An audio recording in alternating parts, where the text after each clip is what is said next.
The Israelites had just escaped slavery in Egypt. Now they're camped at the border of Canaan, the promised land. God tells Moses to send 12 spies to scout out the land. They spend 40 days exploring Canaan. When they return, they're carrying clusters of grapes so massive it takes 2 men to carry them. The land is incredible. Everything God promised. But here's where it gets intense. 10 of the spies come back terrified. Yes, the land is amazing, but the people living there are giants. We look like grasshoppers compared to them, they say. Fear spreads through the camp. The people start panicking, crying, wishing they died in Egypt. They even talk about choosing a new leader to take them back to slavery. They'd rather return to chains than trust God's promise. Then 2 voices cut through the chaos. Joshua and Caleb stand up with a completely different report. They saw the same giants, the same walls, the same challenges, but they also saw something else.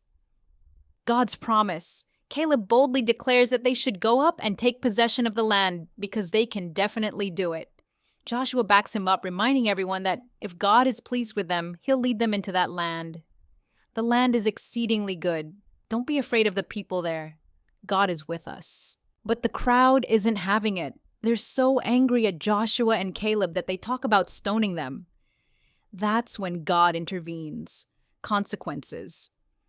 God declares that not one person from this generation who saw his miracles yet refused to trust him will enter the promised land. Only Joshua and Caleb, the 2 who had faith, will see it. The rest will wander in the wilderness for 40 years, 1 year for each day the spies explored the land, until that entire generation dies off. Think about that. 40 years of wandering because of one moment of unbelief. An entire generation missed their destiny because they focused on the obstacles instead of God's power. When it came time to step into their promise, fear won. So here's the question for you today. What promise is God calling you to step into? What giant are you facing that seems too big? Are you going to be like the 10 spies focusing on the obstacles, or like Joshua and Caleb focusing on God's faithfulness? Fear will always give you reasons to stay where you are. Faith will give you the courage to move forward. The Israelites had a choice, and so do you. Don't let fear steal your promised land. If you found this story powerful, hit that like button and subscribe for more biblical truth that hits different. Drop a comment telling me what promise you're choosing to believe God for today. Remember, God hasn't brought you this far to leave you now. Let's choose faith over fear together.